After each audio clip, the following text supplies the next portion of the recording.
Next topic ocean energy thought. ఓకేనా? So ocean ఎనర్జీలో మనం 3 టైప్స్ ఆఫ్ ఎనర్జీస్ గురించి డిస్కస్ చేస్తాం. First tidal energy, second wave energy, third ocean thermal energy conversion.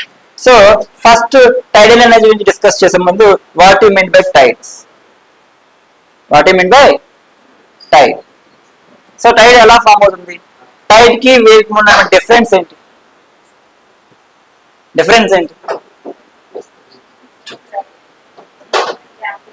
Moon gravitation వల్ల form అయ్యేటువంటి waves ఏమంటాం?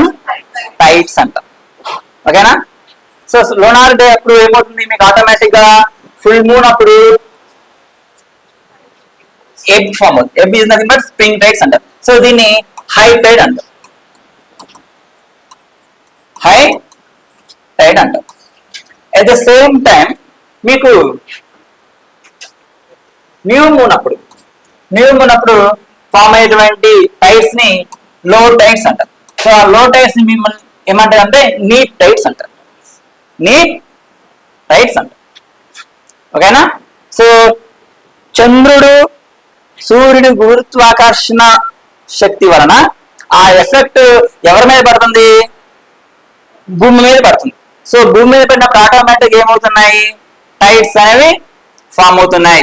So అలా టైడ్స్ ఫామ్ అయినప్పుడు ప్రపంచంలోనే అత్యంత లార్జెస్ట్ టైడల్ రేంజ్ ఎక్కడుందంటే బే ఆఫ్, చెప్పాలి, బే ఆఫ్, సో బే ఆఫ్ ఫండి అండి. సో ఇది ఎక్కడ ఉంది? కెనడాలో. సో హైట్ ఎంత తెలుసా? హైట్ ఎంత? 17 మీటర్స్. 17 మీటర్స్. సో మన ఇండియాలో టైడల్ రేంజ్ సంబంధించి ఒక 3 ఏరియాస్ ఐడెంటిఫై చేశారు. 3 ఏరియాస్ వి ఆర్ ఐడెంటిఫైడ్. ఎక్కడెక్కడ? Gulf of Kutch, next Gulf of comeback, and third one Sundarbans.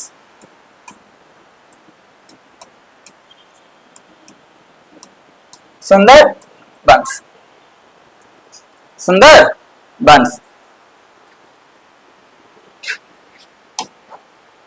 చూడండి. ఈ టైడ్స్ కి సంబంధించి ఎనర్జీని ఎస్టాబ్లిష్ చేయాలంటే ఒక ఏజెన్సీ అవసరం. సో ఆ ఏజెన్సీ ఎవరంటే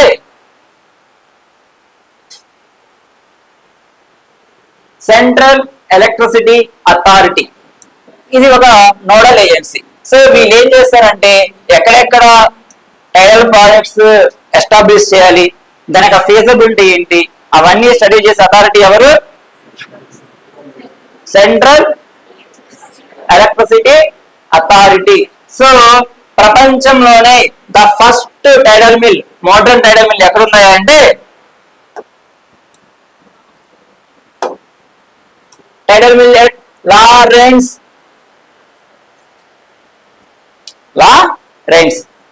ఇది ప్రపంచంలోనే అధునాతనమైనటువంటి ఫస్ట్ మోడర్న్ టైడల్ మిల్ ఎక్కడుందమ్మా అంటే ఫ్రాన్స్ లో ఉంది. టైడ్స్ అంటే మీకు గుర్తు రావాల్సిన టైడల్ ఎనర్జీ అంటే టైడల్ ఎనర్జీ ఎలా ప్రొడ్యూస్ చేస్తారు? సింపుల్ గా ఇందాక డయాగ్రామ్ గీసాం.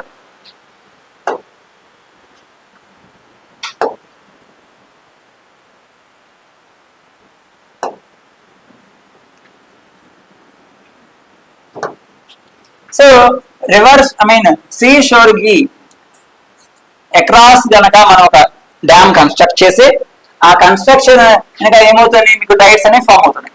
సో టైడ్స్ అనేవి ఫామ్ అయినప్పుడు ఆటోమేటిక్ గా ఈ డ్యామ్ కి మధ్యలో కనుక టర్బైన్ పెట్టినప్పుడు టైడ్స్ అనేవి ఫామ్ అయినప్పుడు హై టైడ్స్ లో టైడ్స్ వల్ల డిఫరెన్స్ వల్ల ఆటోమేటిక్ గా వాటర్ ఏమవుతుంది? టర్బైన్ లోకి ఎంటర్ అవుతుంది. సో వన్స్ టర్బైన్ లోకి వాటర్ ఎంటర్ అయినప్పుడు టర్బైన్ రొటేట్ అవుతుంది. రొటేట్ అయినప్పుడు ఆటోమేటిక్ ఏమవుతుంది? ఎలక్ట్రిసిటీ ఎనర్జీని ప్రొడ్యూస్ అవుతుంది. ఇది టైడల్ ఎనర్జీ యొక్క పనితీరు, పని విధానం, వర్కింగ్. ఓకేనా? సో నెక్స్ట్ ఎనర్జీ వచ్చేసరికి మీకు వేవ్ ఎనర్జీ.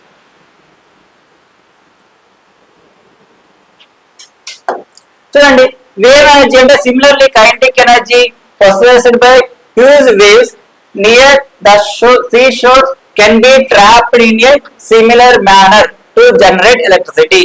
అంటే సింపుల్ గా సముద్రంలో వేవ్స్ అనేవి ఫామ్ అవుతాయి. ఆ వేవ్స్ అనేవి ఫార్మ్ అయినప్పుడు ఆ వేవ్స్ మీద గనక ఏమైనా ఒక floating turbines, floating type generators కనుక యూజ్ చేసి ఎలక్ట్రిసిటీని ఎక్స్ట్రాక్ట్ చేస్తారు. ఓకేనా? సో ఈ నథింగ్ బట్ ఫ్లోటింగ్ జనరేటర్స్ అంటారండి. ఫ్లోటింగ్ జనరేటర్స్ మిమ్మల్ని ఎగ్జామ్ లో ఎప్పుడైనా సరే ఫ్లోటింగ్ జనరేటర్స్ అనేవి ఈ ఎనర్జీని ఎక్స్ట్రాక్ట్ చేయడానికి యూజ్ చేస్తారు నానా అంటే వేవ్ ఎనర్జీ. ఓకేనా? మన ఇండియాలో అలాగా వేవ్ ఎనర్జీని ఎక్స్ట్రాక్ట్ చేయడానికి మన తిరువనంతపురంలో ఒక ఫస్ట్ వేవ్ ఎనర్జీ ప్రాజెక్ట్ ని ఇండియా సెటప్ చేస్తుంది. ఎక్కడ? విజింజాం. ఇది ఎక్కడ ఉందండి? నియర్ తిరువనంతపురం, కేరళలో ఉంది. దీని యొక్క కెపాసిటీ ఎంత? 150 మెగావాట్స్. 150 మెగావాట్స్. ఓకేనా? సో మెగావాట్స్ అంటే మీకు తెలుసు 10 to the power of 6. ఓకేనా? 10 to the power 9 ఏమవుతుంది? గిగా అవుతుంది. 10 to the power 3 కిలో అవుతుంది. మెగా అవుతుంది. 10 power 6 mega. 10 to the power 12 tera. ఓకేనా? Wave energy. ఓకేనమ్మా? Next third type of ocean ఎనర్జీలో వచ్చేసరికి మీకు ocean thermal energy conversion. So చూడండి, పేరులోనే ఉంది. ఓషన్ అంటున్నాడు, థర్మల్ అంటున్నాడు, ఎనర్జీ కన్వర్షన్ అంటున్నాడు. సో ఇందాక మీకు సోలార్ ఎనర్జీ గురించి చెప్పేటప్పుడు negative semi conductor devices, positive semi conductor devices మధ్య ఏమవుతుంది? టెంపరేచర్ డిఫరెన్స్ అవుతుంది. సో ఆటోమేటిక్ ఏమవుతుంది? ఎలక్ట్రిసిటీ ప్రొడ్యూస్ అవుతుంది. ఇలానే ఎప్పుడైతే సముద్ర ఉపరితలం మీద టెంపరేచర్ ఎలా ఉంటుంది? హాట్ గా ఉంటుంది. సముద్రం లోపలికి వెళ్ళే టెంపరేచర్ ఏమవుతుంది? ఏమా కూల్ గా ఉంటుంది. ఓకేనా? ఇక్కడ మిమ్మల్ని ఒక జనరల్ క్వశ్చన్ అడుగుతా. రెడీ? ఎలివేషన్ పెరిగే కొద్ది టెంపరేచర్ పెరిగిద్దా తగ్గిద్దా?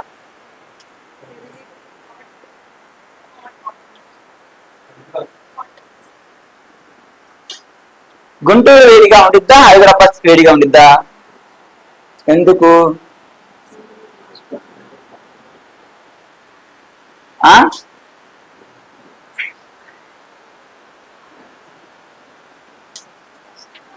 ఎలివేషన్ పెరిగే కొద్ది టోపోగ్రఫీలో మాత్రమే టోపోస్ఫియర్ ఉంటుందా?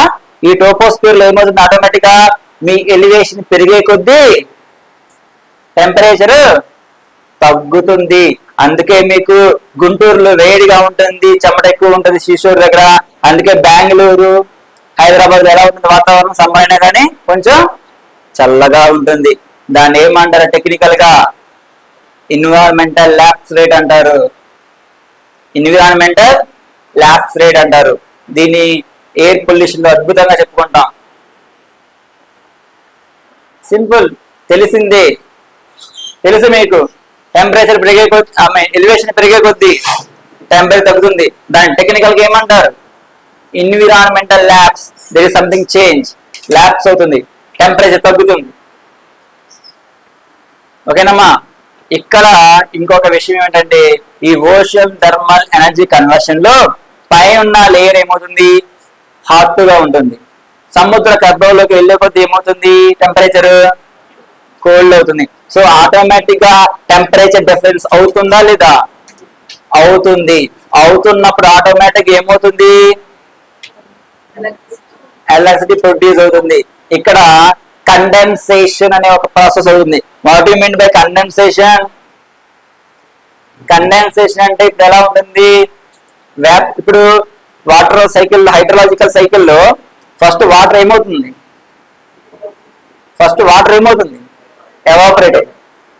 ఎవాపరేట్ అయిన వాటర్ ఏ స్టేజ్? వేపర్ స్టేజ్ తర్వాత అదేమవుతుంది? క్లౌడ్ గా మారుతుంది. క్లౌడ్ నుంచి ఏమవుతుంది? రెయిన్ అవుతుంది. అంటే మ్యాటర్ అనేది వేపర్ స్టేట్ నుంచి లిక్విడ్ స్టేట్ కి మారేదాన్ని ఏమంటారు? కండెన్సేషన్ అంటారు. అలానే ఇక్కడ ఏమవుతుందంటే టెంపరేచర్ డిఫరెన్సెస్ కారణంగా సీ షోర్ లో ఉన్నటువంటి బాటమ్ లో ఉన్నటువంటి వాటర్ కండెన్స్ అయ్యి స్టీమ్ జనరేట్ అవుతుంది, వేపర్ జనరేట్ అవుతుంది. ఆ వేపర్ ద్వారా ఎలక్ట్రిసిటీ అనేది ప్రొడ్యూస్ చేస్తున్నారు. ఓకేనా? ఎలక్ట్రిసిటీ అనేది ప్రొడ్యూస్ చేస్తున్నారు. ఇలా ఎలక్ట్రిసిటీ ప్రొడ్యూస్ చేయాలంటే పైప్స్ అనేవి వాడాలి. ఓషియన్ థర్మల్ ఎనర్జీలో పైప్స్ అనేవి వాడాలి. ఈ పైప్స్ అనేవి ఎప్పుడైతే సముద్ర గర్భంలోకి పంపిస్తామో అక్కడ ఒక బయోలాజికల్ యాక్టివిటీ ఒక ఫీల్డింగ్ కూడా బయోఫోలింగ్ అంటారు దాన్ని. బయోఫోలింగ్ అంటే ఏంటి?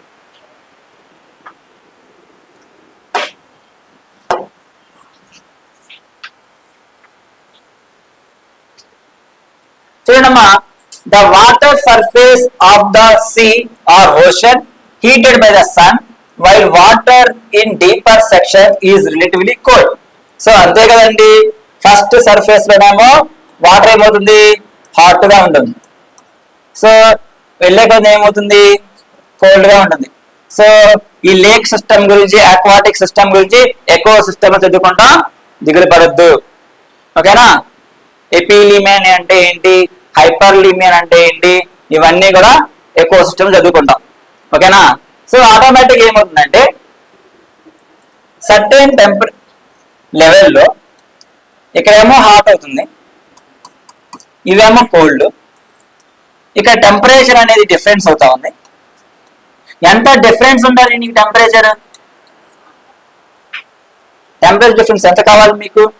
20 degrees సెంటీగ్రేడ్స్ కావాలి. 20 degrees సెంటీగ్రేడ్ టెంపరేచర్ డిఫరెన్స్ కావాలి. 20 degrees సెంటీగ్రేడ్ డిఫరెన్స్ ఉన్నప్పుడు మరి ఎంత డెప్త్ లో ఉండొచ్చు ఆ టెంపరేచర్? అప్ టు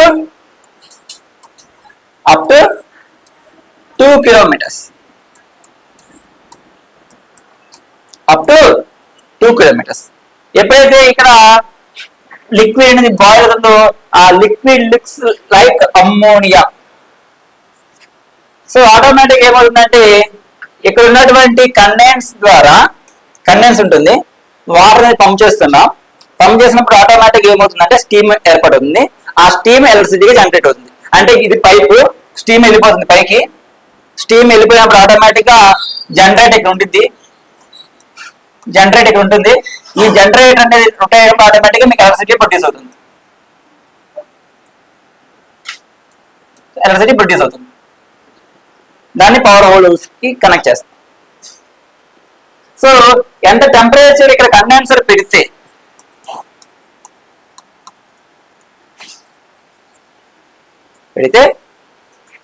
సముద్రంలో ఉన్నటువంటి ఆల్గే కానీ బ్యాక్టీరియా కానీ ఆ కండెన్సర్ పైప్ మీద ఏమవుతాయి? ఆటోమేటిక్ గా వాటి యొక్క జీవనాధారం కోసం వాటి మీద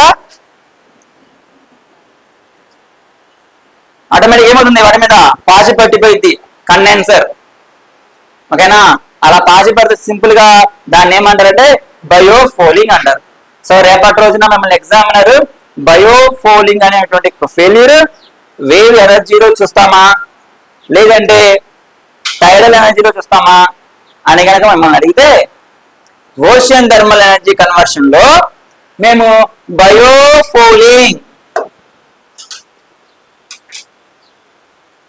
ఓషన్ థర్మల్ ఎనర్జీ కన్వర్షన్ లో బయోఫోలింగ్ అనేటువంటి ఒక ప్రాబ్లం చూస్తామండి. బయోఫోలింగ్ అనేటువంటి ప్రాబ్లం చూస్తాం. సో ఆటోమేటిక్ గా మీ యొక్క కండెన్సర్ యొక్క లైఫ్ టైం ఏమైపోతుంది? ఆటోమేటిక్ గా డిక్రీజ్ అయిపోతుంది. సేమ్ ఈ యొక్క ప్రాబ్లం ఒక ఓటీసీ థర్మల్ పవర్ ప్లాంట్స్ కే కాదు, షిప్లకు కూడా బయోఫోలింగ్ ఇస్ ఎ ప్రాబ్లం. ఎందుకంటే ఎక్కువ టైం కింద టర్బైన్స్ ఉంటాయి కదా, వాటి మీద కూడా ఆల్గేస్ అనేవి వాటి నివాసం ఏర్పరచుకుంటాయి. ఆటోమేటిక్ గా ఒక వాటి లైఫ్ టైం కూడా తగ్గిపోతుంది. సరేనా? ఈ రోజు వరకు మన ఇండియాలో ఎక్కడైనా కానీ సరే పొటెన్షియల్ గా చూస్తే ఇంతవరకు ఎక్కడ కూడా కమర్షియల్ గా మనం ఓషన్ కి సంబంధించినటువంటి ఎక్స్ట్రాక్ట్ అనేది చెయ్యలేదు. కానీ మనకు ఒక టార్గెట్ ఉంది, కెపాసిటీ మనకు ఒక టార్గెట్ ఉంది. ఈ ఓషన్ ద్వారా మనం థియరిటికల్ గా ఒక 54 గిగావాట్స్ ఎలక్ట్రిసిటీ కనుక మనం ప్రొడ్యూస్ చేసుకోవచ్చు అనేటువంటి ఒక ఐడియాలో మన భారత గవర్నమెంట్ ఉంది. ఓకేనా? ఈ యాజ్ ఆఫ్ నా టుడే వరకు కమర్షియల్ గా మనం ఎలాంటి కెపాసిటీ లేవండి, కెపాసిటీ లేదు. ఓకేనమ్మా? ఓషన్ థర్మల్ ఎనర్జీలో ఓషన్ ఎనర్జీలో 3 types: tidal energy, wind energy, wave energy, next OTS. 3 types వస్తాయి. సో టైడ్స్ అనగానే వరల్డ్ లార్జెస్ట్ టైడల్ రేంజ్ ఎక్కడ ఉంది మీకు? Bay of Fundy, Canada. అదే మన ఇండియాలో ఎక్కడెక్కడ మనకి ఎలిజిబిలిటీ ఉంది? 3 చోట్ల అని చెప్పాం, అవునా? సో వెస్ట్ బెంగాల్ లో అయితే సుందర్బన్ ఏరియాలో ఉంది. ఓకేనా? అదే గుజరాత్ లో అయితే gulf of Kutch, gulf of Khambhat లో ఉంది. ఓకేనా?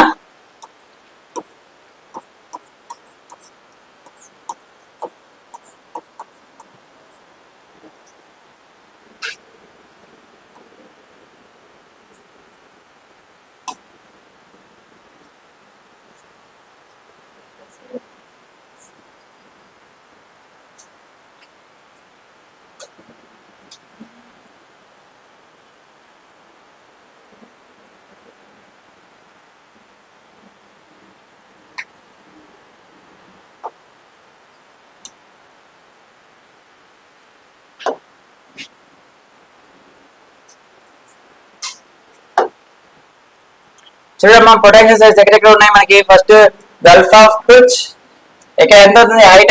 టైడ్ యొక్క హైట్ 7.8. తర్వాత గల్ఫ్ ఆఫ్ కంబాత్ ఎంత ఉంది? 11.6. తర్వాత సుందర్బన్ ఏరియా ఎంత ఉంది?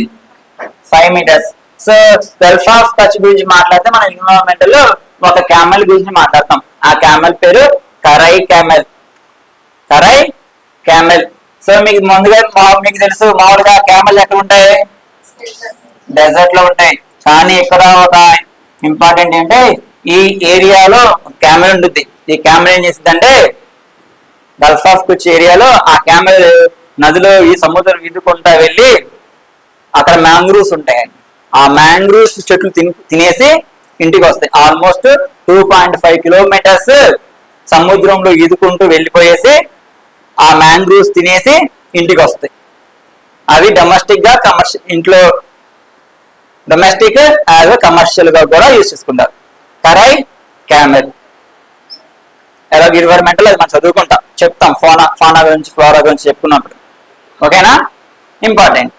ఓకేనా? సో ఈ రోజు వరకు అయితే మనం ఎలాంటి పవర్ ప్లాంట్స్ ఏమి ఎస్టాబ్లిష్ చేసుకోలేదు, కానీ మన ఇండియాకి మాత్రం ఒక అడ్వాంటేజ్ ఉంది. ఆల్మోస్ట్ మనకు long coastal line of India offers numerous locations for wave energy and OTEC. కానీ టైడల్ ఎనర్జీ ఎస్టాబ్లిష్ చేయడానికి మాత్రం కేవలం 3 ప్లేస్లే. ఒకటి గల్ఫ్ ఆఫ్ కంబాత్ లో కానీ, కచ్ లో కానీ, సుందర్బన్స్. ఇంకా అక్కడి నుంచి వేరే పెట్టలేము టైడల్ ఎనర్జీస్. కానీ వేవ్ ఎనర్జీస్ అన్ని చోట్ల వస్తాయి కదా, వేవ్స్ పెట్టచ్చు, ఓటీఈసీ పెట్టచ్చు. కానీ ఈ రోజు వరకు ఎలాంటి పవర్ ప్లాంట్ లేదు. కానీ వేవ్ ఎనర్జీకి సంబంధించి మాత్రం 150 మెగావాట్ పవర్ ప్లాంట్ ఎక్కడ పెట్టాయా అంటే విజింజం, ఎక్కడ? తిరువనంతపురం, కేరళలో పెట్టాం. ఓకేనా? క్లియరా? 3 ఎనర్జీస్. నెక్స్ట్ హైడ్రో ఎనర్జీ అమ్మా. చూడండి, హైడ్రో ఎనర్జీ గురించి మాట్లాడే అంటే జల విద్యుత్తు. ఎలా వస్తుంది ఈ జల విద్యుత్తు?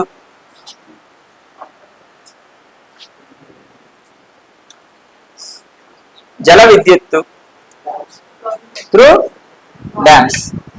సో హైడ్రో పవర్ ప్లాంట్స్ అని ఎక్కడ కడతాం? సింపుల్ గా రివర్ అక్రాస్ గా డ్యామ్స్ బిల్డ్ చేసేసి రిజర్వాయర్ ఫామ్ అవుతుంది బై కన్స్ట్రక్టింగ్ ఆఫ్ డ్యామ్.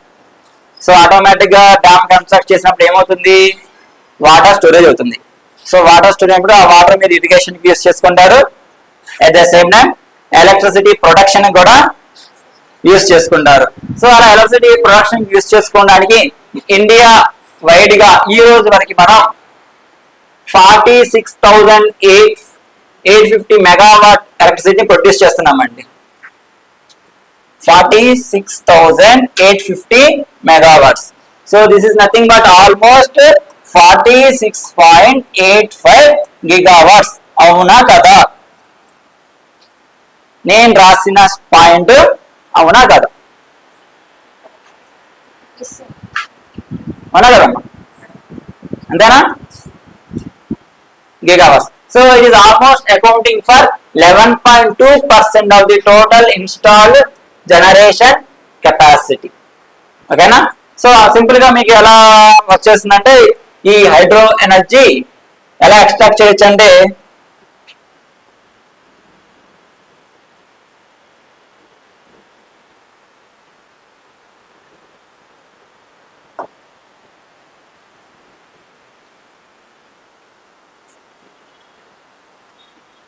చూడండమ్మా, ఇది డ్యామ్, ఇది డ్యామ్. సో ఈ పక్క మీకు వాటర్ ఉంటుంది,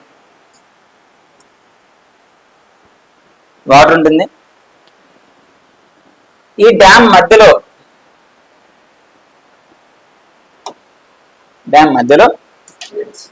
ఓకేనా ఏముంటుందంటే పెన్ స్టాక్ అంటారు. ఏమండి? పెన్ స్టాక్ అంటారు. Pen stock is nothing but pipe అనుకోవచ్చు. ఓకేనా? సో ఆటోమేటిక్ గా ఈ పైప్ నుంచి వాటర్ ఎక్కడికి వెళ్తున్నాయి? టర్బైన్స్ దగ్గరికి వెళ్తాయి.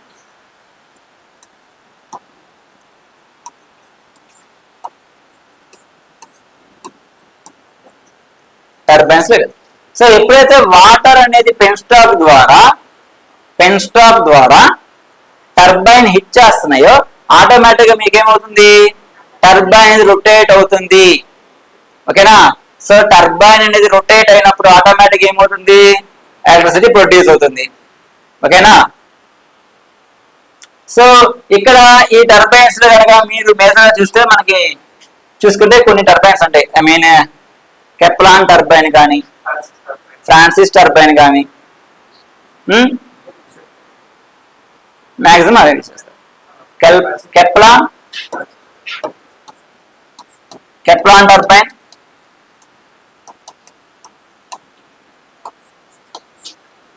ఫ్రాన్సిస్ టర్బైన్,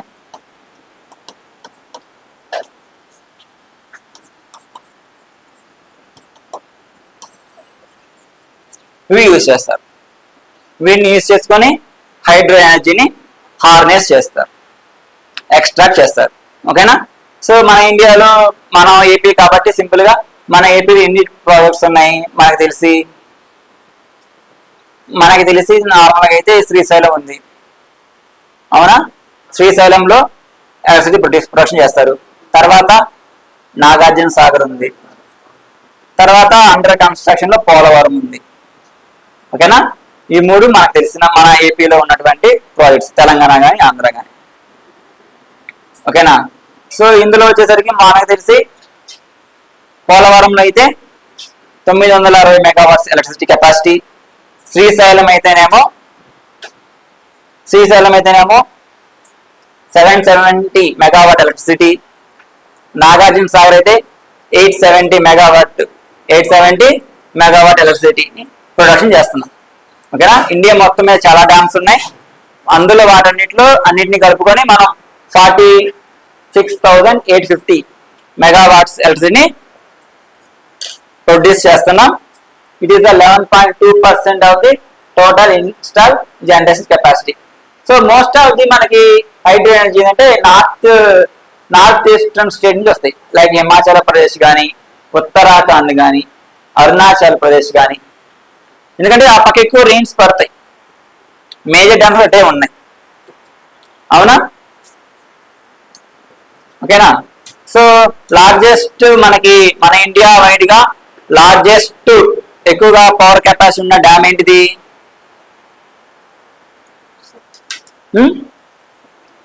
చూడండి అమ్మా,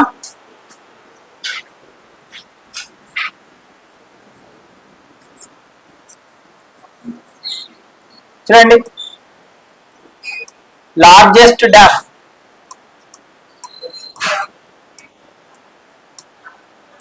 highest dam,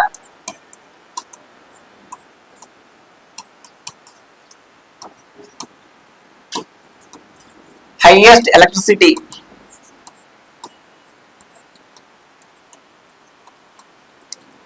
highest electricity.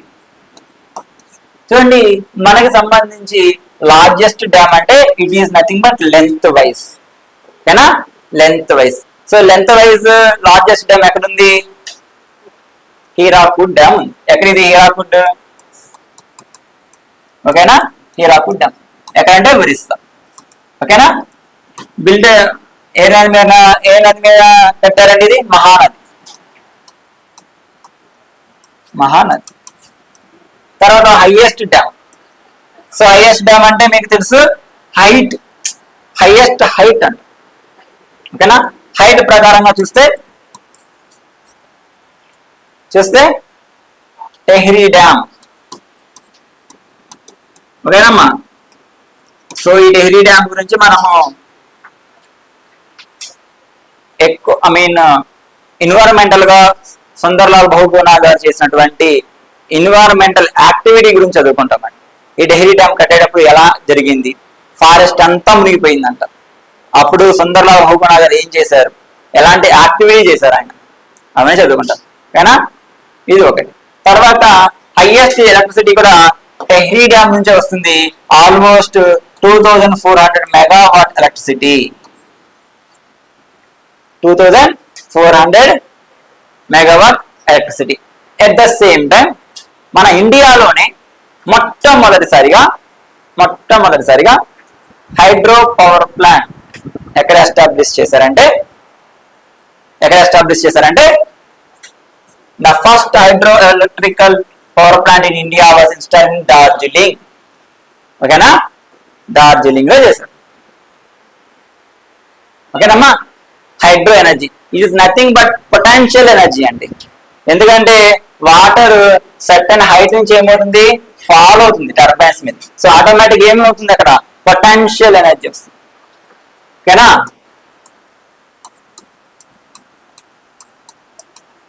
potential energy. So it is also renewable energy, clean source of energy through large dams have significant environmental and social impacts. ఎందుకంటే environmental and social impact రేపటి రోజున మీలో ఎవరైనా సరే తహసీల్దార్ అయితే మీరు 2013 భూసేకరణ చట్టం కింద మీరు సోషల్ ఇంపాక్ట్ అసెస్మెంట్